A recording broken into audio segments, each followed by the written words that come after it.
The gentleman from Minnesota, Mr. Emmer, is recognized for 5 minutes. Thank you, Madam Chair. Thank you, Mr. Zuckerberg, for being here and staying here throughout this entire process. Since I have the opportunity to help close out this hearing, I think I can safely say that this is at least the second time you've testified before Congress where members end up looking like they have invested absolutely no time learning about new technologies in order to responsibly question tech companies. I think that's a fair takeaway from this hearing. Congress is nowhere close to catching up with some of the most basic changes happening in our society. Now, I'd like to thank the Republican leader of the Financial Services Committee for the recent opportunity to serve as the ranking member of the Financial Technology Task Force.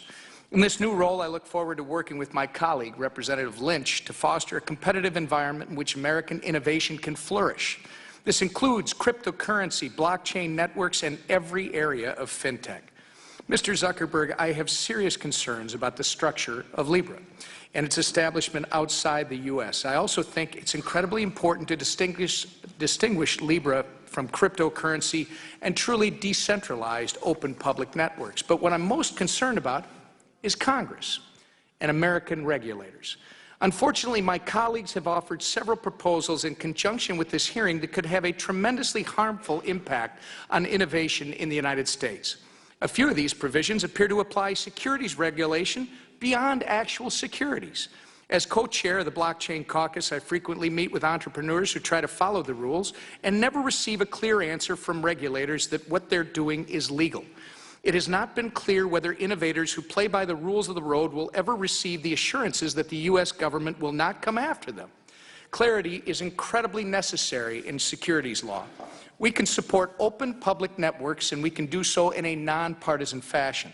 That's why I intend to introduce a bill that will make it clear that as long as you register as a security or comply with an exemption under existing law, you will not continue to have prosecution from a regulator hang over your head when that asset is publicly distributed and, in fact, a commodity, is a commodity. As lawmakers, it's our responsibility to explore all aspects of a platform like Libra that has the potential to impact so many and determine what, if any, laws should be passed to protect consumers while enabling businesses and the American economy to grow. If we don't lead in this area, others most certainly will. I'm encouraged by new opportunities to address this issue and approach these types of innovations with a curious and open mind. It presents an exciting opportunity for commerce and remittances here in the United States and globally.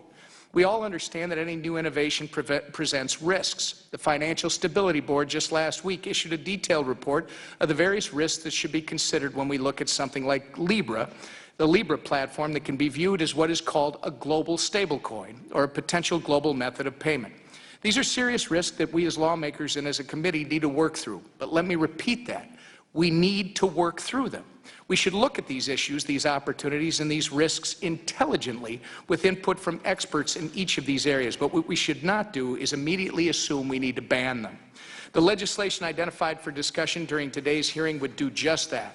In your testimony, you present serious concerns with China's actions. I share this concern, but it should not come at the cost of even one single right of Americans, especially freedom of speech, assembly, and the right to due process. We can compete and excel beyond China, not despite our freedoms, but because of them. Mr. Zuckerberg, apart from private closed-door meetings and being called to testify, what has Facebook done to engage the entire crypto community to help Congress and regulators understand all the innovations in this space and why it should be supported domestically? Thank you, Congressman. You're raising a number of important questions in here. This is part of the reason why we're organizing, why we helped start the Independent Libra Association. Right? This is clearly an area where it can't just be one company operating by itself and trying to stand up a system like this. And a number of the other companies and organizations that are part of the Libra Association are companies that have been involved in the crypto community and building great crypto companies and products for many years before we got into the space.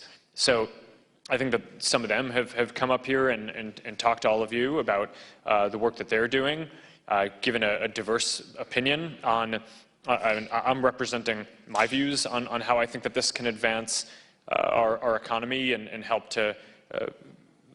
lead to more financial inclusion and build good services for people. But I think over time we'll want more members of the Libra Association or whether we want them to or not, I think that they will be involved in helping to educate more folks as well. Thank you. I appreciate it. I look forward to continuing the discussion.